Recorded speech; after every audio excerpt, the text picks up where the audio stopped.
Yang mulia ini, izinkan saya memulakan ucapan ini dengan melafazkan rasa syukur kehadrat Allah Ta'ala kerana saya terpilih menjadi wakil rakyat bagi Parlimen P042 Tasik Glugor. InsyaAllah mandat yang diberikan akan saya pikul dan junjung dengan sebaik mungkin untuk manfaat semua warga Tasik Glugor tanpa mengira latar belakang. Sebelum saya melanjutkan ucapan, saya juga secara peribadi ingin mengucapkan tahniah kepada Tuan Yang di-Pertua kerana terpilih sebagai Yang di-Pertua bagi Dewan Rakyat. Walaupun sebenarnya tadi saya tak sokong Datuk Yang di-Pertua, tapi saya yakin dan saya amat berharap bahawa Datuk akan menjalankan tugas dengan penuh amanah dan tanpa berat sebelah. Lepas ni jumpa saya. Nak belajar boleh. Tuan Yang di-Pertua, Kerajaan Gabungan Pakatan Harapan Barisan Nasional ini yang dipimpin oleh Yang Amat Berhormat Tambun bukan kerajaan perpaduan, dan naratif yang didendangkan dengan menjual titah Yang di-Pertuan Agong adalah suatu pembohongan kerana seluruh alam Melayu, seluruh negara kita sudah tahu bahawa jajaran Pakatan Harapan dan Barisan Nasional ini telah disusun sejak sebelum PRU15 lagi oleh Yang Amat Berhormat Tambun dan Yang Amat Berhormat Bagan Datuk. Buktinya banyak. Ada rakaman perbualan telefon antara mereka. Ada surat yang ditandatangani dan tersebar. Dan terbaharu, ia disahkan sendiri oleh Yang Berhormat Menteri Dalam Negeri. Malah, dalam MOU Perjanjian Kesefahaman Kerjasama yang baru ditandatangani, juga perkataan perpaduan itu dinyatakan sebagai kata nama untuk kerajaan ini.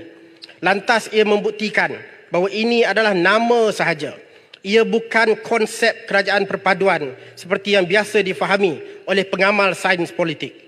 Jadi, berhentilah daripada berterusan menjual nama istana atau cuba memperbodohkan rakyat, khususnya penyokong sendiri.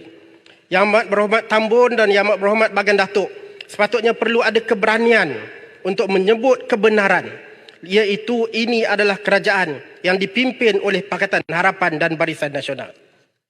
Datuk Yang di-Pertua, untuk kita bergerak ke hadapan, saya rasa kita perlu rekodkan sedikit fakta.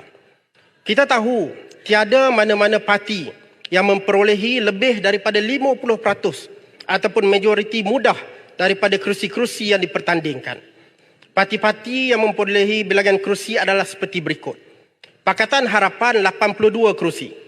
Perikatan Nasional 74 kerusi jika tidak dimasukkan 4 kerusi bersatu yang ditandingi menggunakan logo GRS seperti yang disebut oleh beluran tadi.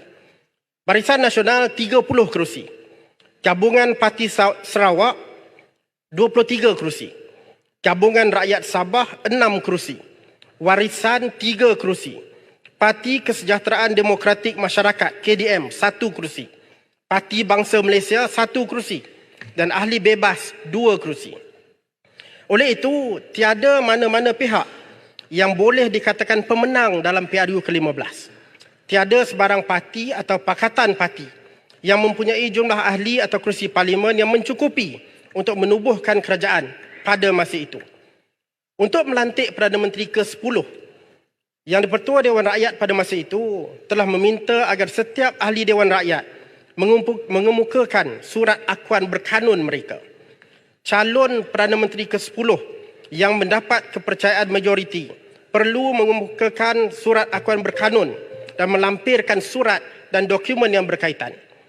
Semua dokumen perlu dihantar ke Istana Negara sebelum pukul 2 petang pada 21 November 2022. Maka dalam masa yang ditetapkan, kita tahu bahawa Yang Berhormat Paguh telah mendapat sokongan yang diperlukan dan menyerahkan surat-surat akuan berkanun ahli-ahli parlimen yang menyokong Yang Berhormat Paguh kepada Istana Negara.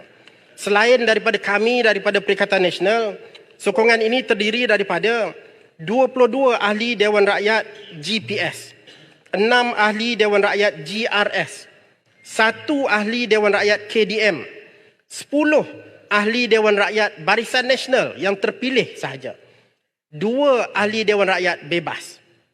Pada masa itu, Yang Amat Berhormat Tambun tidak mendapat kepercayaan yang diperlukan dan kemudiannya beliau telah bertemu dengan ahli-ahli Parlimen Barisan Nasional. Susulan kepada pertemuan itu, Barisan Nasional meminta pelanjutan masa untuk menyerahkan dokumen yang diperlukan. Ni ucapan sulung Tuan Ketua bagi sikit lagi. Yang Berhormat Baginda Datuk juga membuat tohmahan palsu bahawa surat akuan berkanun daripada 10 ahli parlimen Barisan Nasional yang menyokong Yang Berhormat Paguh adalah tidak sah kerana kononnya tidak dipersetujui Majlis Tertinggi Barisan Nasional. Sebenarnya tiada apa kehendak di sisi undang-undang untuk mendapat persetujuan Majlis Tertinggi Barisan Nasional.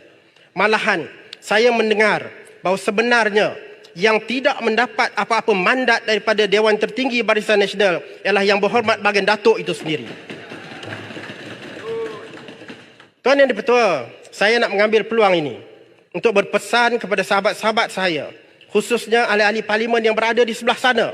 Kita dipilih oleh rakyat atas dasar kepercayaan bahawa kita mampu menggalas tugas dan menjadi jambatan bagi menyuburkan demokrasi di negara kita. Kita bukan boneka, kita bukan bangkai bernyawa, kita ada maruah dan kita tidak boleh semudah itu dicucuk hidung oleh satu MOU yang tidak berperlembagaan. Dengan hal ini, dalam hal ini, saya ingin mengambil peluang untuk mengucapkan tahniah kepada Yang Berhormat Pasir Gudang kerana teguh mempertahankan prinsip demokrasi berparlimen. Suatu perkara, satu prinsip yang bagi saya dengan penuh sedih saya sebut semakin pupus dari hati dan sanubari sebahagian rakan-rakan saya yang ada di sebelah sana.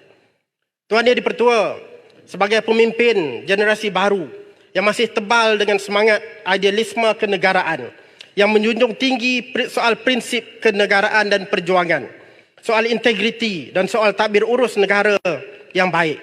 Saya sejujurnya merasa malu apabila dunia memperlekeh, menghina dan mentertawakan Malaysia.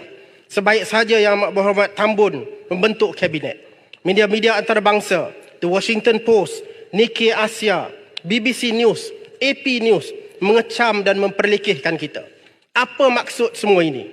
Inikah dia cerminan negara Malaysia yang hendak kita bawa? Inikah dia reformis yang dilaung-laungkan selama ini? Inikah dia perjanjian atau perjuangan anti rasuah yang dijaja ke serata alam? Rupa-rupanya bukan reformis, tetapi bukan juga pejuang anti rasuah, tetapi politikus oportunis yang percaya bahawa matlamat menghalalkan cara, yang penuh dengan wayang dan drama. Dan kini Tasik Logo boleh. Wan Degap. Dan kini beliau boleh bahagia berkedudukan dengan kleptokrat, dan sesungguhnya ini adalah benar-benar luar tabii daripada imej Tambun yang biasanya difahami. Sedikit. Nak beras sikit lagi. Boleh bagi Tuan sikit Yang lah. di-Pertua, Besut dia tak bagi, besut. sikit dia sikit. Dia tak bagi. Boleh Tuan- bagi. Tuan- Usman boleh Tuan- bagi. Tanya dia, tanya Betul. dia. Dia tak bagi. Rakyat mahu melihat hasil dan tindakan berkesan daripada kerajaan. Bukannya drama atau hal remeh-temeh seperti tak pakai tali leher. Walaupun saya sebenarnya sokong tak pakai tali leher ni. Pakai capal, membuat kenyataan-kenyataan populis atau gairah hendak menyaman pengkritik sehingga terlupa kepada tanggungjawab sebenar sebagai kerajaan. Cukup-cukuplah seperti yang disebut oleh Yang Berhormat Putrajaya tadi. Cukup-cukuplah bawa perangai pembangkang. Jangan risau. Kalau rindu sangat nak jadi pembangkang, mungkin dalam beberapa masa lagi kita akan boleh bertukar tempat. Tuan Yang di-Pertua, sebagai akhirnya, ternyata terlalu banyak pembohongan, wayang serta drama politik murahan yang melingkari Yang Amat Berhormat Tambun dan kerajaan gabungan PH dan Barisan Nasional ini. Rembau takut. Bukan itu saja, dalam tempoh kurang sebulan ini pun sudah beberapa kali U-turn dibuat, termasuk dalam soal lantikan politik untuk syarikat GLC, dan semua ini amat memalukan. Dan saya nak tanya kepada rakan-rakan saya yang dulu sama-sama duduk dalam perjuangan kita. Dengan izin Tuan Yang di-Pertua, what really happened to you? What happened to you?